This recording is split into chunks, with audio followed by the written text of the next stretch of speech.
ఈరోజే ఎంతో శక్తివంతమైనటువంటి పౌర్ణమి. అలానే ఈరోజు హనుమాన్ జయంతి కూడా. అలానే మాఘ పౌర్ణమి మరియు హనుమాన్ జయంతి. చాలా అంటే చాలా పవిత్ర శ్రీ రేణుక ఎల్లమ్మ తల్లి జ్యోతిష్యాలయం.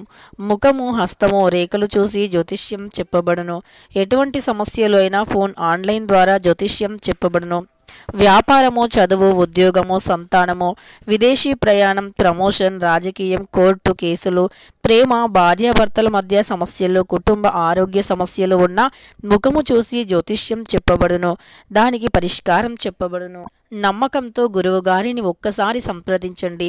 మీకున్నటువంటి ప్రతి సమస్యలు తొలగిపోతాయి.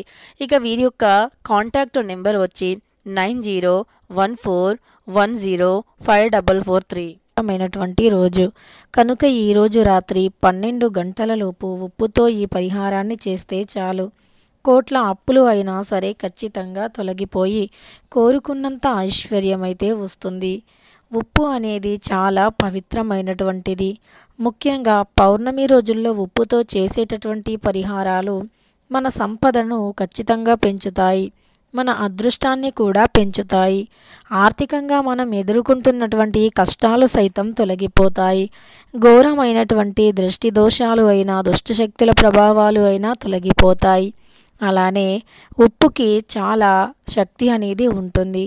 శాస్త్రాల ప్రకారం చూసుకున్నట్లు అయితే ఉప్పు అత్యంత శక్తివంతమైనటువంటిది. ఉప్పు అనేది చాలా పవిత్రమైనటువంటిది కూడా.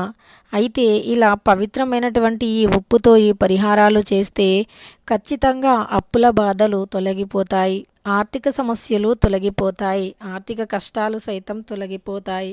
కటిక దరిద్రుడు కూడా ధనవంతులుగా మారుతారు అని చెప్పుకోవచ్చు. మీ చుట్టూ ఎలాంటి సమస్యలు ఉన్నా, ఎలాంటి దరిద్ర బాధలు ఉన్నా, ఘోరమైనటువంటి దృష్టి దోషాలు, దుష్టశక్తుల ప్రభావాలు ఉన్నా సరే తొలగిపోతాయి. ఆయుర ఆరోగ్యాలు 100% కూడా మీ సొంతం అవుతాయి. మీ జీవితంలో ఇదివరకు ఎదుర్కొంటున్నటువంటి సమస్యలు అయినా, అప్పులు, ఆర్థిక సమస్యలు అయినా, కుటుంబ సమస్యలు అయినా సైతం తొలగిపోతాయి. ఇక మరి ఇలాంటి అన్ని రకాల సమస్యలు తొలగిపోయి ఆరోగ్యం బాగుండి అదృష్టం కలిసి వచ్చి దరిద్ర బాధలు అన్నీ కూడా తొలగిపోవాలి అంటే 100% కూడా మర్చిపోకుండా ఈరోజు రాత్రి 12 గంటలలోపు ఉప్పుతో ఈ పరిహారాన్ని చేయండి. ఇక మీ సమస్యలు 100% తొలగిపోతాయి. ఉప్పు చాలా అంటే చాలా శక్తివంతమైనటువంటిది. నిజానికి ఈ ఉప్పుకి మన యొక్క శాస్త్రాల ప్రకారం చాలా ప్రాముఖ్యత ఉంటుంది. ఉప్పు అనేది క్షణాలలో దరిద్రాన్ని తొలగిస్తుంది. ఉప్పు అనేది క్షణాలలో సమస్యలను తొలగిస్తుంది. మనకున్నటువంటి ప్రతి సమస్యను కూడా క్షణాలలో తొలగించేటటువంటి శక్తి ఉప్పుకి ఉంటుంది. కనుక ఈ ఉప్పుతో చేసేటటువంటి పరిహారాలు ఏవైతే ఉన్నాయో మన అప్పుల సమస్యలను 100% అంటే 100% కూడా తొలగిస్తూ ఉంటాయని చెప్పుకోవచ్చు. ఇక ఈ ఉప్పు ఏదైతే ఉందో అంటే దొడ్డు ఉప్పు, ఈ దొడ్డు ఉప్పుతో ఈరోజు రాత్రి 12 గంటలలోపు అంటే ఈరోజు పౌర్ణమి, హనుమాన్ జయంతి కూడా, మాఘ పౌర్ణమి, అన్ని రకాల సమస్యలు ఇక అదృష్టం అనేది కలిసి రావాలి అంటే ఉప్పు అనేది ఖచ్చితంగా ఉండవలసిందే. ఉప్పుతో చేసినటువంటి పరిహారాలు ఏవైనా 100% కూడా మంచి ఫలితాన్ని తెచ్చిపెడతాయి. ఉప్పు అనేది అంతటి శక్తివంతమైనటువంటిది. మరి ఉప్పుతో ఈరోజు రాత్రి 12 గంటలలోపు ఏ పరిహారం చేయాలో తెలుసుకుందాం. ఈరోజు హనుమాన్ జయంతి కూడా చాలా మంచి రోజు. హనుమాన్ జయంతి అంటే చాలా పవిత్రమైనటువంటి రోజు. ఈ హనుమాన్ జయంతి రోజున చేసినటువంటి పూజలైనా, పరిహారాలు అయినా మంచి ఫలితాన్ని ఇస్తాయి. అందులో మాఘ పౌర్ణమి కూడా. శాస్త్రాల ప్రకారం పౌర్ణమికి చాలా ప్రత్యేకమైనటువంటి స్థానం ఉంటుంది. కనుక శాస్త్రపరంగా చూసుకున్నట్లు అయితే గనక ఈ యొక్క పౌర్ణమి రోజున ఎవరైతే మర్చిపోకుండా ఉప్పుతో ఈ పరిహారం చేస్తారో వారికి తప్పకుండా మంచి ఫలితం ఉంటుంది. అయితే ఉప్పుతో కేవలం ఒక్క పరిహారమే కాకుండా చాలా రకాల పరిహారాలు ఉంటాయి. ఉప్పుతో చేసినటువంటి ప్రతి పరిహారము కూడా ఖచ్చితంగా మంచి ఫలితాన్ని ఇస్తుంది. ఉప్పు అనేది అంతటి శక్తివంతమైనటువంటిది. ఉప్పు అనేది అంతటి పవిత్రమైనటువంటిది కనుక ఉప్పుతో చేసినటువంటి పరిహారాలు 100% కూడా మంచి ఫలితాన్ని తెచ్చిపెడతాయి. ఇక ఉప్పు అత్యంత శక్తివంతమైనది, అత్యంత పవిత్రమైనటువంటిది కనుక మర్చిపోకుండా ఉప్పుతో ఈ పరిహారాన్ని చేయండి. ఇక ఉప్పుతో ఈరోజు రాత్రి 12 గంటలలోపు మరి ఏ పరిహారం చేయాలో ఇప్పుడు తెలుసుకుందాం. ఉప్పుకి సాధారణంగా చాలా అంటే చాలా ప్రాముఖ్యత ఉంటుంది. ఉప్పు అనేది చాలా ప్రాధాన్యతతో కూడుకొని ఉంటుంది. ఈ ఉప్పుతో చేసినటువంటి పరిహారాలు కూడా అంతే ప్రత్యేకమైనటువంటివి కనుక ఉప్పుతో ఏ పరిహారం చేసినా లక్ష్మీదేవి అనుగ్రహం ఉంటుంది. ఎందుకంటే లక్ష్మీదేవికి ఉప్పు అంటే చాలా ఇష్టం కనుక. ఉప్పు అంటున్నాం కదా అని చెప్పి మనం కూరల్లో వాడే సాల్ట్ని మాత్రం పరిహారానికి వాడకూడదు. ఎందుకంటే అది అంతగా శక్తితో ఉండదు. కేవలం రాళ్ళ ఉప్పు మాత్రమే పరిహారాలకి ఉపయోగపడుతుంది. మనకు ఇంట్లో దృష్టి తగిలినప్పుడు పెద్దవారు వెంటనే వంటగదిలోకి వెళ్ళి రాళ్ళ ఉప్పుని తీసుకొని వచ్చి దృష్టిని తీస్తూ ఉంటారు. దృష్టి దోషాన్ని క్షణాలలో తొలగించే శక్తి ఉప్పుకి ఉంటుంది, అది కూడా దొడ్డు ఉప్పుకి.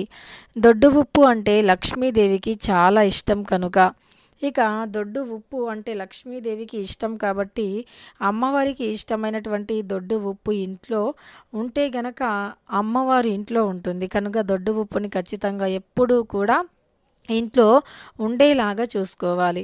దొడ్డు ఉప్పుని ఖచ్చితంగా ఇంట్లో ఉంచుకోవాలి. ఎప్పుడు ఇంట్లో దొడ్డు ఉప్పుని ఉంచుకోవటం వల్ల మనకు లక్ష్మీదేవి అనుగ్రహం 100% ఉంటుంది. లక్ష్మీదేవి యొక్క అనుగ్రహంతో పాటు మన చుట్టూ ఉండే చెడు శక్తులు సైతం తొలగిపోయే అవకాశం కూడా ఉంటుంది. కనుక దొడ్డు ఉప్పుని ఇంట్లో ఎప్పుడూ ఉంచుకోవాలి. చాలామంది తెలియక దొడ్డు ఉప్పుని అసలు ఇంట్లోకి తెచ్చుకోరు. కానీ దొడ్డు ఉప్పు ఇంట్లోకి తెచ్చుకోవాలి. అందులోనూ పౌర్ణమి, అమావాస్య కొన్ని ప్రత్యేకమైనటువంటి రోజుల్లో ఉప్పుని ఇంట్లోకి తెచ్చుకుంటే ఇంకా మంచి ఫలితం ఉంటుంది. ఇక ఈరోజు రాత్రి 12 గంటలలోపు తప్పకుండా ఉప్పుతో ఈ పరిహారాన్ని చేయండి. ఇంతకీ ఉప్పుతో ఈరోజు రాత్రి 12 గంటలలోపు ఏ పరిహారం చేయాలో ఇప్పుడు తెలుసుకుందాం. దీనికోసమని ఈ పరిహారం కోసం ముందుగా ఒక గాజు పాత్ర కానీ లేదా ఏదైనా ఒక మట్టి పాత్ర కానీ తీసుకోండి. అందులో దొడ్డు ఉప్పుని వేయండి. దొడ్డు ఉప్పుని అందులో నిండుగా నింపిన తరువాత దానిని ఎవరు తొక్కని ఒక ప్రదేశంలో పెట్టండి. అలా ఎవరు తొక్కని ఒక ప్రదేశంలో ఆ బౌల్ని పెట్టిన తర్వాత మళ్ళీ దానిపైన ఏదైనా ఒక తమలపాకుని కూడా పెట్టవచ్చు. అలా పెట్టేయటం వల్ల లక్ష్మీదేవి ఇంట్లోకి వస్తుంది, ఆకర్షితురాలు అవుతుంది. అంతేకాకుండా పౌర్ణమి రోజుల్లో సంధ్యా సమయంలో సాయంత్రం సమయంలో ఇంట్లో నుండి ఎవరికి కూడా పాలు, పెరుగు, చింతపండు, ఉప్పు వంటివి దానంగా ఇవ్వకూడదు. అలానే ఈరోజు ఒక మందారమాకు కానీ లేదా ఒక తమలపాకు కానీ తీసుకొని దానిని ఈశాన్యం దిక్కులో పెట్టి ఈశాన్యం దిక్కులో పెట్టిన తర్వాత దానిపైన మళ్ళీ ఒక దీపం ఏదైతే మనం దీపాన్ని వెలిగిస్తూ ఉంటామో మట్టి ప్రమిదలో కానీ లేదా దీపపు కుందులో కానీ అలా మనం ఒక కుందుని ఆకుపైన పెట్టి దీపాన్ని వెలిగించాలి. ఇలా వెలిగిస్తూ ఉంటే గనక ప్రతి పౌర్ణమికి లక్ష్మీదేవి అనుగ్రహం లభిస్తుంది. లక్ష్మీదేవి యొక్క అనుగ్రహంతో సంపద అనేది పెరుగుతుంది. డబ్బుకు సంబంధించిన సమస్యలు తొలగిపోతాయి. కుటుంబపరంగా ఉన్నటువంటి సమస్యలు సైతం తొలగిపోతాయి. ఆర్థిక సమస్యలు తొలగిపోయి ఆరోగ్యంగా కూడా ఉంటారు అని చెప్పుకోవచ్చు. ఇక ప్రతి సమస్య కూడా 100% తొలగిపోతుంది. మనకున్నటువంటి ప్రతి సమస్య తొలగిపోయి ఆరోగ్యంగా కూడా ఉంటారు అని చెప్పుకోవచ్చు. ఇక మనకు ఎంతో శక్తివంతమైనటువంటి పౌర్ణమి కనుక రాత్రి 12 గంటలలోపు ఇలా ఉప్పుని మనం ఏదో ఒక మూలన ఒక బౌల్లో పోసి పెట్టడం వల్ల, అలాగే ఈ పరిహారానికి ఉప్పు అనేది కూడా మనకి ఎప్పుడైనా ఉప్పు ఎలా ఉండాలి అంటే కనుక ఈ పరిహారానికి ఖచ్చితంగా అప్పుడే ఓపెన్ చేసినటువంటి ఉప్పు ప్యాకెట్ని తీసుకోవాలి. అంతే తప్ప ఉప్పుని మనం ఎప్పుడో తెచ్చి ఓపెన్ చేసి పెట్టినటువంటి దానిని మాత్రం పరిహారానికి వాడుకోరాదు. మనం అప్పుడే తీసుకొచ్చినటువంటి ఉప్పుని అంటే ప్యాకెట్ని కట్ చేసి పరిహారానికి వాడాలి. ఇలా చేస్తే ఖచ్చితంగా సమస్యలు తొలగిపోతాయి. అదృష్టం 100% కలిసి వస్తుంది. దరిద్ర బాధలు సైతం తొలగిపోతాయి. కోరినంత ఐశ్వర్యం వచ్చి పడుతుంది. కోరిన కోరికలు కూడా నెరవేరుతాయి. తెలుసుకున్నారు కదా ఈరోజు రాత్రి 12 గంటలలోపు ఉప్పుతో ఏ పరిహారం చేయాలి అని. వీడియో నచ్చితే లైక్ చేయడం మర్చిపోకండి. ఇలాంటి ఎన్నో వీడియోస్ కోసం ఛానల్ని